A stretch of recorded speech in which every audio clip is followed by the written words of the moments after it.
Olá a todos e todas, sejam bem-vindos para a nossa live Vez e Voz, Conversas em Educação de hoje, abordando o tema autismo, com ênfase na neurodiversidade. Eu sou Eliane Mani, sou professora da Educação Especial no município de Bauru e atuo no Departamento de Planejamentos, Projetos e Pesquisas Educacionais da Secretaria Municipal da Educação de Bauru, como coordenadora na área de Educação Especial. Nesse dia, né, tenho a honra e a alegria de realizar uma mediação aqui com o Lucas Pontes, que é estudante de psicologia, atua como acompanhante terapêutico e psicoterapeuta de pessoas neurodivergentes ou em processo diagnóstico. Ele é editor da primeira revista científica brasileira sobre neurodiversidade, palestrante e ativista pela neurodiversidade, tem como maior foco o autismo, produz conteúdos sobre neurodivergências, psicologia para o Instagram, recebeu o diagnóstico de autismo aos 20 anos de idade e aos 24 foi identificado com altas habilidades de superdotação. Hoje vai nos brindar com a nossa fala. Seja muito bem-vindo, Lucas, e temos aí uma conversa muito bacana para trazer para as pessoas aí um diálogo, né, sobre esse tema que é tão importante. Sim, não, primeiramente, obrigado pelo convite, o prazer é meu e espero contribuir de alguma forma com vocês. Ok, Lucas, então, para começar, eu gostaria que você iniciasse esse bate-papo, porque, na verdade, a gente vai fazer um bate-papo, contextualizando um pouquinho sobre o autismo. Sim, eu sempre digo que é importante a gente entender a história do autismo, porque ela explica muita coisa dos problemas que nós passamos ainda hoje, né? Então, assim como todo preconceito é estrutural, o capacitismo também o é, e o capacitismo afeta diretamente o autismo, e muito desse capacitismo se explica por conta de uma história muito problemática que nós tivemos e ainda temos com relação direta ao autismo, né? Então, nós sabemos que os primeiros estudos sobre autismo partiram lá da década de 40, muito ligados ao nazismo mesmo, né, na Viena nazista, por isso nomes principais são os austríacos Leo Kanner, o Hans Asperger, que foram as primeiras pessoas ali a fazerem os estudos com a população que eles entendiam que possuíam características ensimesmadas, né, aquela coisa autística mesmo, tanto que eles usaram o nome autismo para isso, para pessoas que eles entendiam que viviam no próprio mundo. Então, porém, esses estudos ainda buscavam entender o autismo como uma forma de corrigi-lo, né? E, infelizmente, essa é uma ideia que segue até hoje. Então, nós temos problemas aí na história, como, por exemplo, ligados ao Hans Asperger, que era diretamente ligado ao nazismo e que via os autistas entre aqueles que poderiam ser funcionais e aqueles que não poderiam ser funcionais. E, infelizmente, esses não funcionais eram destinados à morte pelo regime nazista e tudo. Então, é uma história bem densa, bem dura, né? Mas que ajuda a entender o porquê que nós ainda temos esse preconceito tão forte hoje em dia. E o autismo nesse início, então, desde lá de 1911, né, quando o Eugen Bleuler fez a primeira menção ao nome autismo para aquelas pessoas com esquizofrenia, que ele via algumas características distintas para além da esquizofrenia. A partir desses estudos, então, na década de 40, começou a se falar mais sobre autismo, só que autismo ainda não era considerado uma condição à parte, né?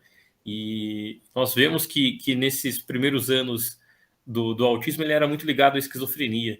Então, ele era quase que um subgrupo da esquizofrenia, um algo a mais ali da esquizofrenia, e carecia, então, de estudos realmente assertivos, né? Porque se hoje nós temos essa compreensão de que o espectro do autismo é muito vasto, nessa época, em 1940, 50, ali até 80, era visto apenas daquela maneira, daquela manifestação do autismo mais evidente para as pessoas, né? Desde o gênio incompreensivo, que era a síndrome de Savant, até o autista que tinha a deficiência intelectual. Então, eu brinco assim que se eu tivesse nascido nessa época, eu certamente viveria sem o diagnóstico. E se eu tivesse nascido agora em 2015, por aí, eu já teria recebido o diagnóstico na infância. Mas como eu nasci em 90, em 97, aí eu recebi só aos 20 anos de idade, né?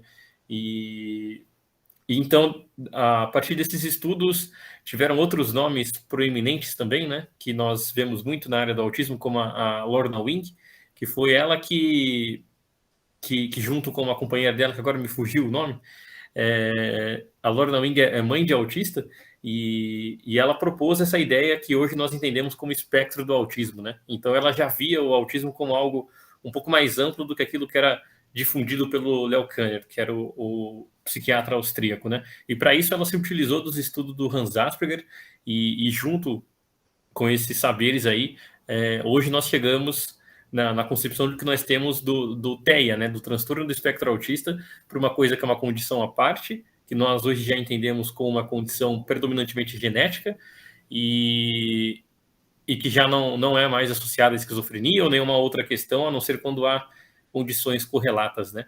E mais recentemente nós tivemos aí, então, no DSM-5, o entendimento oficial, digamos assim, do espectro autista mesmo, que é dividido em 3 níveis, né? O nível 1, nível 2, nível 3 de suporte. E agora, com o lançamento no Brasil do CID-11, nós não entramos praticamente em desuso, porque ainda leva um tempinho, mas a síndrome de Asperger também já não é mais utilizada. Então, todas essas outras nomenclaturas já são entendidas como o espectro autista, né? E eu estou falando tudo isso, todas essas mudanças que ocorreram desde a nomenclatura, desde a forma de encarar o autismo como algo ligado à esquizofrenia e agora como uma condição à parte, predominantemente genética, porque nós ainda, infelizmente, temos profissionais que parecem que não saíram da década de 40, de 50 e que ainda encaram o autismo com esse olhar antiquado e que, por conta disso, acabam deixando de fazer diagnósticos, acabam fazendo intervenções de maneiras antiéticas, buscando ainda corrigir o autismo como se esse fosse um erro, e isso é um problema que a história nos ajuda a entender do porquê que ele existe, né? Sim, muito interessante tudo isso que você está falando, né? E como é importante a gente compreender esse processo, entender o porquê das coisas, né? Eu acho que você traz aí um início para a gente começar a pensar sobre esse tema de uma forma muito interessante, principalmente mostrando o quanto avanço, né? Quanta coisa, né, Lucas, que a gente tem nesses últimos anos. Lucas, eu queria que você falasse um pouquinho também para a gente sobre neurodiversidade. Sim. A neurodiversidade, ela pode ser entendida de duas formas ali que as pessoas geralmente se confundem, né? Então, a neurodiversidade, ela nada mais é do que um fato biológico. Então, não é uma questão passível de opiniões se você acredita na neurodiversidade ou não, porque ela é um fato biológico que nos diz que existem funcionamentos neurocognitivos distintos, né? Então, existem pessoas autistas, pessoas com TDAH, pessoas típicas, que são aquelas que não têm nenhuma neurodivergência, né? Que não têm dislexia, autossabilidades, autismo, TDAH, etc. E que também compõem a neurodiversidade, porque ela é justamente essa pluralidade de funcionamentos. Então, independente do funcionamento da pessoa, ela está compondo a neurodiversidade. E existem, portanto, os neurotípicos e os neurodivergentes, né? Eu me enquadro entre os neurodivergentes porque eu sou uma pessoa autista e com superdotação. Pessoas que não têm nenhuma neurodivergência são os neurotípicos, mas que também compõem essa neurodiversidade. E aí existe o movimento da neurodiversidade, que aí esse sim é um movimento mais político e que é feito a partir do ativismo, que surgiu ali principalmente na década de 90, e que aí sim você pode até discordar de algumas das essências desse movimento, mas que é algo muito importante para a nossa causa. Eu sou um ativista do movimento da neurodiversidade, que é um movimento que busca reforçar essa ideia de que o autismo é mais um funcionamento, não só o autismo, mas o TDAH, a superdotação, que é um funcionamento que não é errado e que não deve ser corrigido, que não necessita de uma cura, mas sim de um suporte adequado, né? Então, muitas pessoas acabam confundindo que quando o movimento da neurodiversidade diz que nós temos um funcionamento que é algo inerente da diversidade humana para dizer que esse discurso vai contra terapias e contra intervenções baseadas em evidências, e não é nada disso. Nós que somos do movimento da neurodiversidade e que lutamos por essa causa, nós nos apoiamos nesse movimento para dizer que nós precisamos sim de um suporte a mais, na maioria das vezes, de intervenções, de terapia, mas que essas sejam feitas de maneira humanizadas, né? E que não com o intuito de nos adaptar àquilo que nós não somos, mas sim de promover qualidade de vida. Puxa, como é fundamental, né, a gente trazer essa reflexão e esse entendimento, né? Porque a gente ainda tem tantos mitos presentes na sociedade e tantas vezes que a gente se depara com situações que as pessoas, às vezes, na verdade, não sabem como lidar, né, com a pessoa que está nesse contexto da neurodiversidade e que tem dificuldade até de entender o porquê das coisas. Então, nossa, esse esclarecimento é fantástico. Sim. Lucas, e sobre processo diagnóstico, o que você fala para a gente? Esse é um tema que está muito em voga assim, atualmente, né? E eu acredito que tem havido umas interpretações muito equivocadas sobre esse crescimento no índice de diagnóstico do autismo. Então, quando a gente pega lá, dessa época que eu estava falando, lá na década de 40, 50, havia-se a ideia de que o autismo era algo muito raro, né? Que existia 1 a cada 1000 autistas, e depois lá em 2004, 2010, ali era de 1 a cada 100, e hoje nós temos estudos nos Estados Unidos que mostram que uma pessoa autista nasce a cada 30, né? Então, é uma coisa que nos mostra com evidências assim que o autismo não é nada raro. Só que os pontos que têm gerado muita discussão e até propagação de mitos, fortalecimento de mitos, é a ideia de que estão nascendo muito mais autistas do que antes. Quando, na verdade, é possível sim que haja mais pessoas autistas nascendo, mas o que explica melhor esse alto índice de diagnósticos hoje, quando comparado a antigamente, é que hoje nós temos uma compreensão muito maior do autismo, né? Então, se antes o autismo era ligado à esquizofrenia, se era tido apenas com uma maneira de se manifestar, hoje nós temos o entendimento de um espectro que é muito vasto e que nós temos uma percepção maior de quanto os critérios diagnósticos, né? Que essa dificuldade na comunicação, na socialização e o interesse restrito e repetitivo podem se manifestar variando aí da cultura, da idade, do gênero, da raça, que são questões importantes, e por isso que nós temos um índice muito maior de diagnósticos hoje em dia, e apesar desse aumento, eu tenho convicção de que ainda há muitos subdiagnósticos, né? Muitas pessoas autistas que ainda não receberam diagnóstico e que, infelizmente, muitas dessas vão passar a vida toda sem saber o porquê que elas são tão diferentes assim, né? Sem ter uma explicação, como foi algo que eu recebi aos 20 anos e que mudou a minha vida completamente.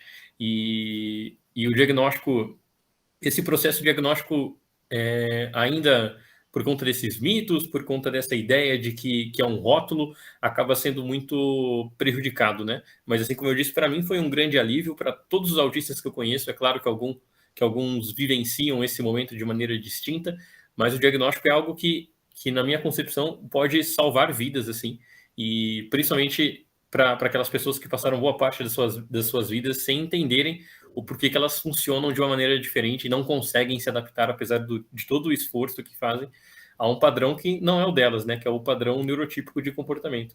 E é claro que o importante é que esse diagnóstico seja feito logo na primeira infância. E hoje nós sabemos, né, graças às ciências, graças aos estudos, que é possível fazer o diagnóstico até mesmo antes dos 3 anos de idade, e é esse, inclusive, o ideal para que as intervenções já comecem a ser feitas, para que a criança já cresça sabendo que ela possui um funcionamento diferente e que não é nada de errado nisso.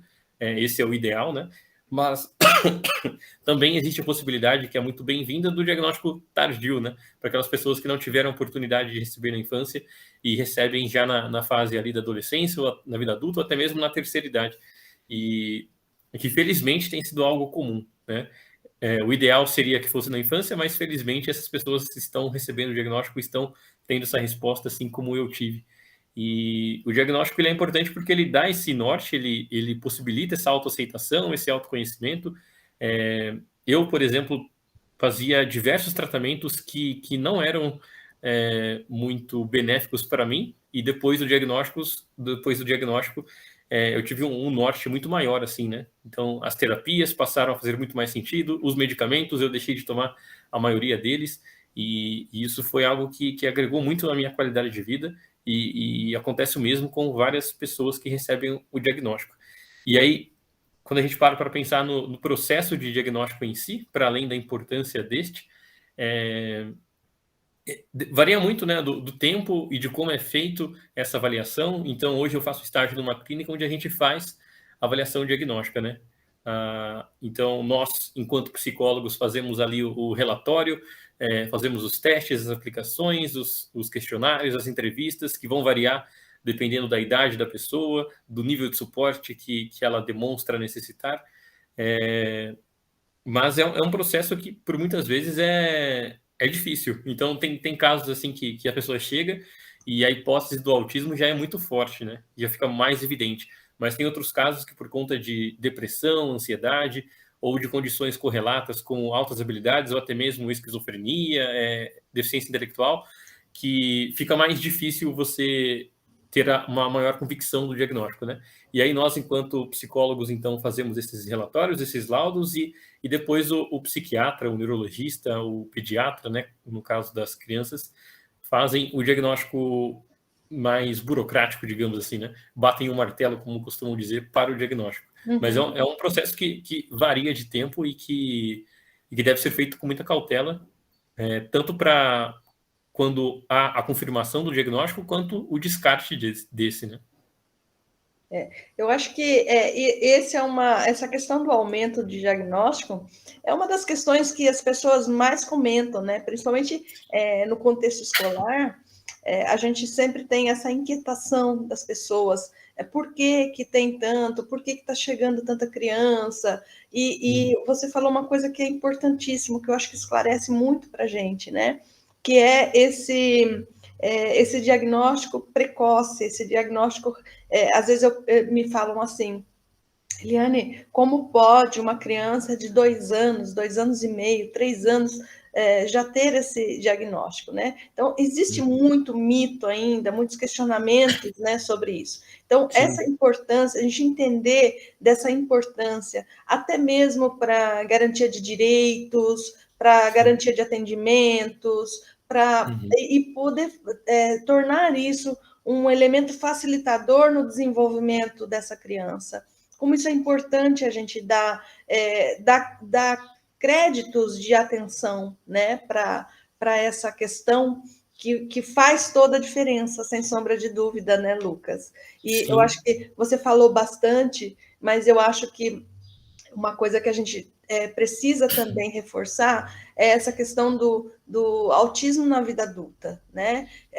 Como você disse, tanta gente que ao longo da vida foi mal compreendido, teve diagnósticos equivocados, né? Principalmente com a questão do TDAH, eu acho que é uma das maiores prevalências de dificuldade entre uma coisa e outra, né?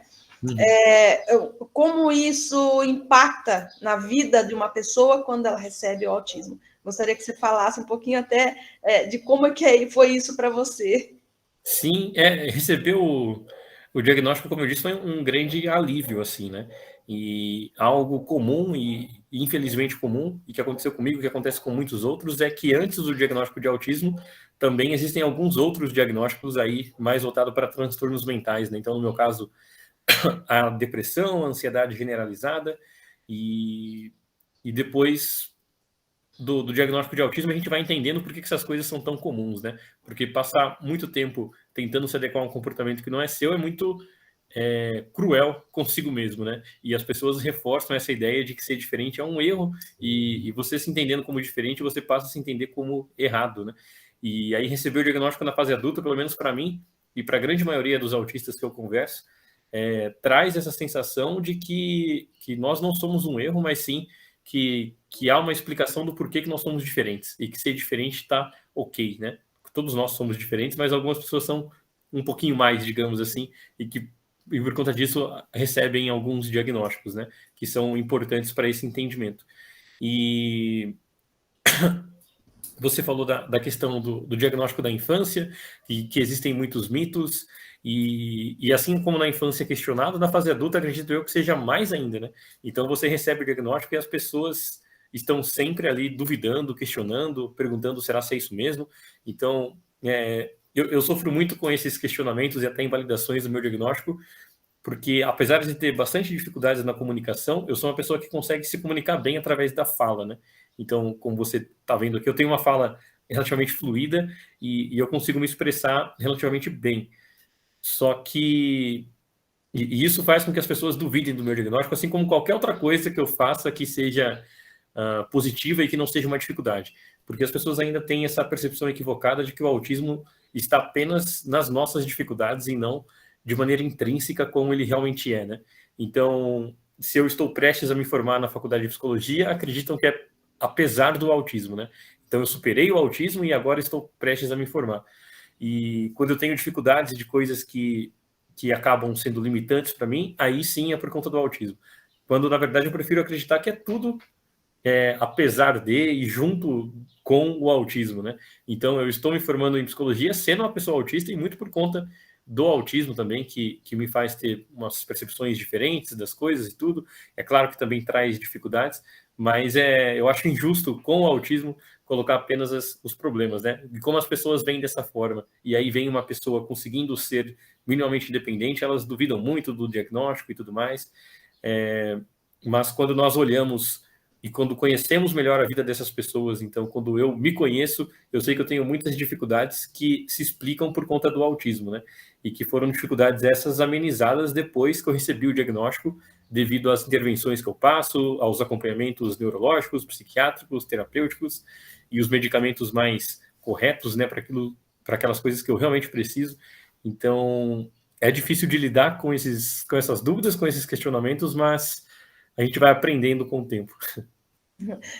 Puxa vida, que relato legal seu, de a gente perceber realmente, né, que, puxa, esse olhar, né, de compreensão, de entender que todo mundo realmente é diferente. Quem não tem dificuldade, né? Uhum. Todo mundo, em algum momento, vai ter dificuldade. Sim. E dar esse peso por conta do autismo acaba sendo uma situação muito negativa, né? E você percebe, Lucas, um aumento no consultório de adultos hoje, na clínica hoje? Você percebe esse aumento? Sim, e eu percebo que há mais pessoas procurando o diagnóstico, né? Mas eu acho que sempre teve uma busca muito grande, porque na psicologia a gente até brinca assim, né?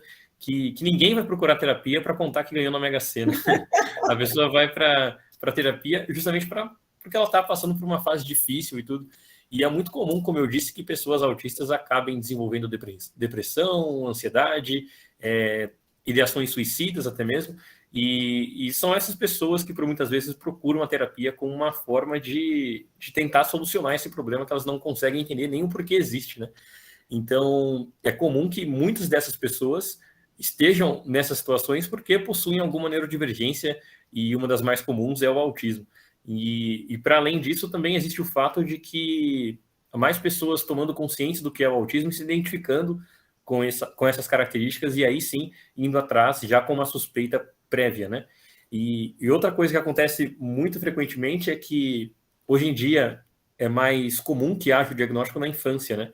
E depois do diagnóstico dos filhos, os pais passam a perceber que eles têm características muito comuns a do filho e que cumprem ali os critérios diagnósticos do autismo e depois do diagnóstico do filho recebem os seus diagnósticos, né? Então, isso se explica pelo fato do autismo ser muito genético e hereditário. Nem sempre os pais serão autistas, mas é comum que sejam. No meu caso, meus pais não são autistas, eu tenho outros familiares que são, mas meus pais não. Mas é comum e muito comum mesmo, que a pessoa receba o diagnóstico do filho e depois receba o seu próprio diagnóstico. Então, sim, tem aumentado muito a procura de adolescentes, de adultos, e infelizmente nós temos ainda profissionais que duvidam ou acham até mesmo irrelevante se dar um diagnóstico depois da fase adulta, né? Então, tem muitas pessoas que relatam que foram até o profissional disse, você realmente é autista, você cumpre todos os critérios diagnósticos, fazem os testes e tudo, mas se recusam a dar o diagnóstico porque a pessoa é casada, porque a pessoa trabalha, e esse profissional não vê o porquê de dar um diagnóstico. E isso é muito equivocado, até mesmo antiético, assim, né? Porque não cabe ao profissional o poder de decisão se ele vai dar o diagnóstico ou não. Cabe a ele definir se aquela pessoa cumpre os critérios para estar nesse diagnóstico ou não. E, enfim, existem além desses outros diversos problemas. Sem sombra de dúvidas. Lucas, e sobre o que você mencionou, né, dessa dupla condição entre o autismo e altas habilidades? Se a gente tem dificuldade com o tema autismo, quando a gente fala de altas habilidades, isso aí fica mais complexo ainda. Justamente porque nós temos muito pouco conhecimento, nós temos uma fragilidade muito grande na identificação de pessoas com altas habilidades de superdotação, e vivemos um tempo que antes a gente falava muito em invisibilidade. Hoje a gente já percebe que, para além dessa invisibilidade, a gente ainda tem a questão do negacionismo, né? Então, se tem o negacionismo com o autismo, quando a gente fala de altas habilidades, isso ainda se multiplica mais algumas vezes. Então, eu gostaria que você falasse um pouquinho para a gente dessa dupla condição. Sim, e essa é uma questão muito importante, porque é mais comum que pessoas autistas tenham alguma condição associada, né? Então, altas habilidades é uma coisa, de certa forma, comum dentro do espectro autista, e é uma coisa que vai fazer com que esse autista se comporte de maneira bem diferente daquele que não é.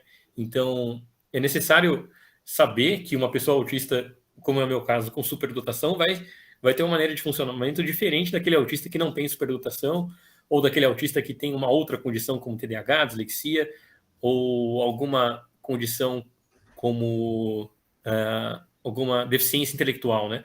Então, são questões à parte do autismo, mas que fazem com que aquela pessoa se comporte de maneira completamente diferente uma da outra. E para além do fato de que o autismo, nenhuma pessoa é igual a outra, mesmo só sendo autista, né? Porque é uma pluralidade muito grande e cada pessoa autista é um ser ali singular. E no meu caso das altas habilidades, eu recebi a identificação ainda depois do diagnóstico de autismo, mas era uma coisa que ficava muito evidente desde a da minha infância, assim, e que eu tenho plena convicção que atrapalhou muito o diagnóstico de autismo e que tem atrapalhado o diagnóstico de muitas outras crianças e adolescentes por aí. Porque as minhas habilidades, e uma delas era na oratória, né? Então, desde pequenininho, eu falava de uma forma ainda mais formal da que eu falo hoje, e que é uma coisa comum nas altas habilidades. E eu tinha habilidades que acabavam sobressaindo muito as outras crianças, como facilidade com desenhos, na redação e tudo, e que gerava até atritos com os professores que não sabiam lidar muito bem com esse desenvolvimento acima da média, né, de certa forma. Eu sempre fico com medo de soar arrogante quando falo disso, mas, enfim, estou sabendo lidar melhor. E essas minhas habilidades, esse desempenho, por vezes até muito acima da média, faziam com que as dificuldades do autismo, né, como, por exemplo, as crises frequentes que eu tinha, ficassem em segundo plano. E aí, por conta disso, eu era visto apenas como uma criança tímida e inteligente. E se eu não tivesse um desempenho de tirar 10 em quase todas as matérias, provavelmente iriam dar um foco maior para as dificuldades que eu apresentava, né, de não conseguir me relacionar com as outras crianças, de não conseguir me regular emocionalmente, acabar tendo crises quase que diariamente ali na escola. E por conta disso, por conta de não ter um apoio correto também, mais focado nas altas habilidades, acabou acontecendo comigo algo que acontece muito comumente com pessoas com HSD, né, altas habilidades de superdotação, que é o fato da pessoa ir reprimindo as próprias habilidades, porque elas acabam girando situações aversivas, né? Então, eu não queria ser o destaque porque eu não sabia lidar socialmente com aquilo. Eu era uma pessoa, e ainda sou até hoje, uma pessoa muito perfeccionista. Então, apesar de conseguir fazer algumas coisas com uma facilidade até maior, eu tenho uma dificuldade muito grande de conseguir mostrar essas coisas, porque para mim nada nunca está suficientemente bom. E esse perfeccionismo ele vai sendo alimentado na infância, né? Porque os professores vão te usando como exemplo, vão estimulando esse perfeccionismo porque entendem que é algo bom, até mesmo os familiares fazem isso. E porque as altas habilidades, apesar desse negacionismo que realmente existe, que você mencionou, também existe uma glamorização dessa condição que é completamente equivocada, né? Então tem pessoas que recebem ali a identificação do filho e ficam super felizes que o filho é superdotado. E aí, quando recebe do autismo, fala que não é isso, que aí vão procurar outros profissionais e tudo. E enfim, isso é um problema, porque as altas habilidades também fazem com que você tenha dificuldades, assim, né? E muitas delas relacionadas a essa questão de autocobrança mesmo, de perfeccionismo, de ansiedade de desempenho, que acredito eu seja as questões que mais limitam no meu dia a dia, assim. Então, eu sei fazer algumas coisas, eu gosto muito de fazer, mas eu quase nunca consigo colocá-las em prática por conta desse perfeccionismo que é muito forte e que é uma característica muito comum das altas habilidades, né? E quando a gente fala sobre isso, fica soando como uma arrogância, uma falsa modéstia, mas é a realidade, né? E tanto que pessoas com altas habilidades e superdotação são consideradas, assim como os autistas, alunos de inclusão e que necessitam de um suporte diferenciado da escola, né? Porque você aprender mais rápido do que os outros ou aprender de uma forma diferente também vai causar tão problemas quanto se você aprender com um tempo maior. Então, é uma questão que precisa ser muito mais falada e difundida, porque as altas habilidades é também muito mais ampla do que isso que nós vemos na mídia, né? Então, programas, filmes que mostram aquelas pessoas geniais em áreas de exatas e tudo, quando na verdade é algo muito mais amplo, muito mais ligado ao desempenho, até mesmo a esse perfeccionismo, que vão desde a área da música até a questões físicas, de habilidades corporais e tudo mais. Então, é uma neurodivergência muito mais complexa do que a grande maioria das pessoas entendem, acredito eu. Nossa, eu compreendo perfeitamente tudo isso que você está falando.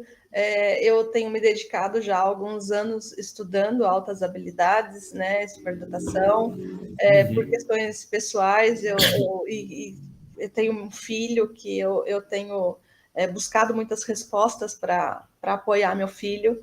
E assim, eu sei o quanto é difícil, dentro da escola, principalmente, essa questão de você, as pessoas compreenderem as demandas, as necessidades e o estado de frustração, né?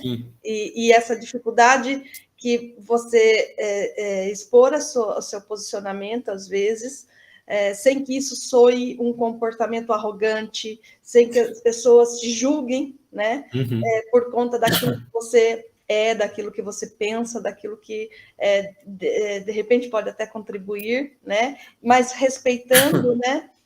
Todas também as próprias dificuldades de lidar com diversas questões. Então, eu acho e eu quero muito que a gente tenha outras oportunidades, viu, Lucas? Para a gente conversar mais sobre isso, porque eu acho que você pode trazer uma contribuição imensa em outras conversas, né? E acho que já puxando o gancho, né, para a gente finalizar esse nosso diálogo, que é tão bom que eu ficaria aqui por horas e horas, eu queria que você contasse um pouquinho mais sobre as suas experiências pessoais, a sua trajetória na escola, apesar de você já ter dado aí algumas sinalizações, e contasse para a gente como é que você olha para tudo isso hoje.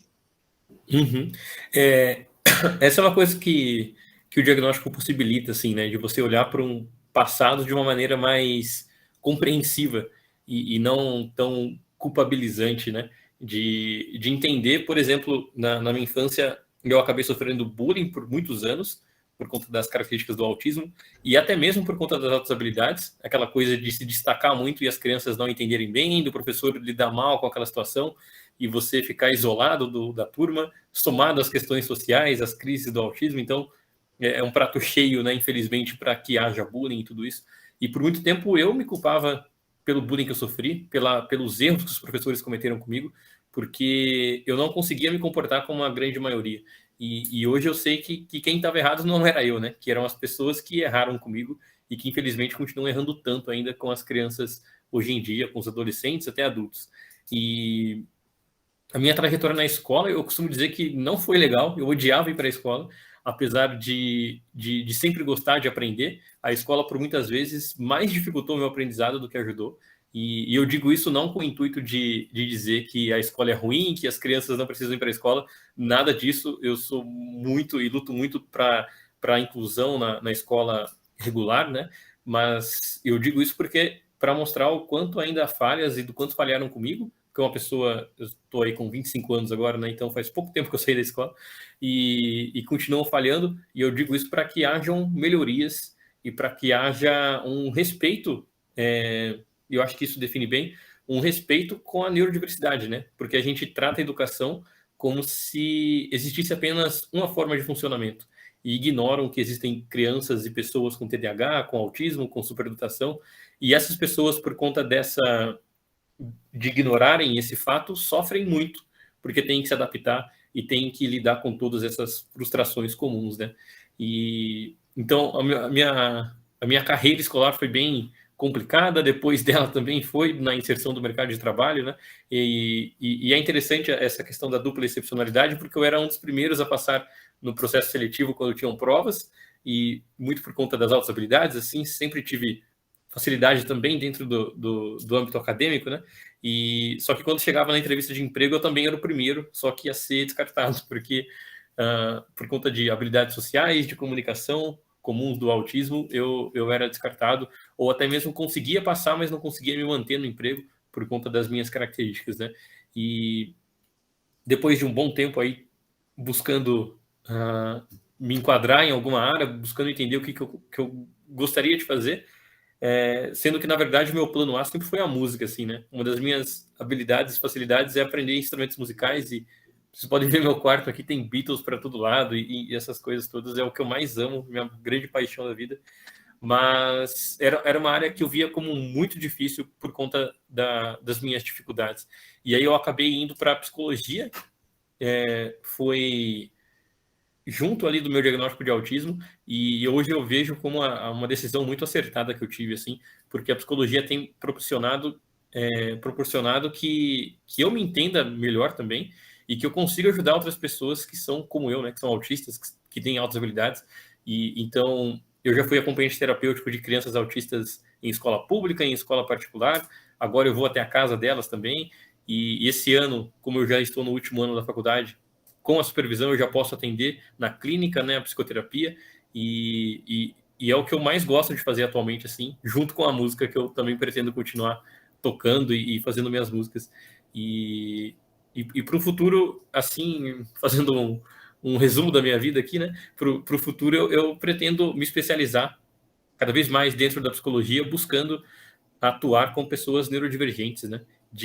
Nesse processo de avaliação, no processo terapêutico mesmo, que é uma coisa que me agrada muito e que eu vejo que é muito negligenciada ainda. Apesar de ter um público gigantesco que necessita desse suporte, ainda tem poucas pessoas realmente preparadas para fornecê-lo, né? E eu espero conseguir ser uma dessas, assim, e conseguir ajudar cada vez mais pessoas neurodivergentes. Puxa vida, como é bom ter profissionais como você, como pessoas que tragam, né, essa contribuição e que têm esse domínio, tem essa disponibilidade mesmo, né, para ampliar olhares para essa área tão importante que traz aí tanta contribuição para tanta gente. Sim. Ai, Lucas, chegamos no final, que pena. Olha, eu já peço desculpas de antemão, que a Lívia, a professora doutora Lívia, ia estar conosco aqui nesse bate-papo. Ela teve um problema, infelizmente, né? Não pôde estar conosco, mas com toda certeza nós teremos outras oportunidades, viu, Lucas? Em nome da Secretaria Municipal de Educação de Bauru, por meio do Departamento de Planejamento, Projetos e Pesquisas Educacionais, que é muito conhecido como Departamento Pedagógico. Agradecemos muito a sua apresentação, que certamente acrescentou, abrilhantou, né, inúmeras contribuições para que a gente possa ampliar conhecimentos, refletir sobre a condição do autismo, das altas habilidades, tantas questões importantes que você trouxe. Eu te sigo no Instagram, então deixa aí para a gente o seu contato de Instagram, para que todo mundo tenha aí a possibilidade de te seguir, conhecer mais, conhecer teu material, que é fantástico e que traz tanta contribuição, tanta coisa interessante, que toda vez que eu leio as suas postagens, eu aprendo muito. Muito obrigada, muito sucesso para você e que logo a gente esteja junto novamente, né? Sim, não, me coloco à disposição, adorei participar. Muito obrigado, Eliane. Obrigado, Lívia, né? Apesar dela não ter conseguido participar, ela que fez o convite e tudo, eu gosto bastante dela. E me sigam nas redes sociais, né? Quem quiser, tem lá o perfil Lucas_Atípico, que é onde eu faço boa parte do meu ativismo, né? Falo sobre autismo, superdotação, provoco algumas reflexões através de algumas críticas de humor e tudo. E tem também o perfil da Revista Neurodiversidade, que é @Revista Neurodiversidade, tudo junto. E se você aí que tá nos escutando, nos vendo, quiser submeter algum artigo relacionado à neurodiversidade, vai ser muito, muito interessante para nós, né? Nós precisamos aí da submissão de artigos para que a gente consiga manter a nossa revista, que é um trabalho árduo aqui no Brasil, né? Trabalhar com ciência, com artigo científico, ainda mais numa área que por muitas vezes é esquecida, que é o da neurodiversidade. Então, fica aí o convite para fazerem submissões. É só entrar no site que vocês vão ver quais são os critérios para submeter o artigo, como é feito o processo de avaliação e tudo mais. E tem mais um perfil, que aí é um que eu falo só sobre cinema e música, que se chama Arte Atípica, e que é uma coisa que eu amo fazer também. E também falo sobre neurodiversidade lá a partir de músicos, né? Então a gente pega o Kurt Cobain e fala do como que era o TDAH implicava na vida dele.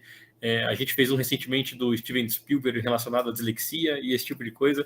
É uma coisa que eu gosto bastante também. Então fica aí o convite para seguirem nesses três perfis do Instagram. E é isso. Muito obrigado, Eliane. Gente, não deixa de seguir o Lucas em todos esses, porque vale demais a pena, é uma delícia, a gente aprende pra caramba, se diverte pra caramba, então vale a pena. E, Lucas, gratidão, viu? Gratidão mesmo, e até breve, se Deus quiser. Até, eu que agradeço. Até mais. Beijos. Tchau, tchau. Tchau, tchau.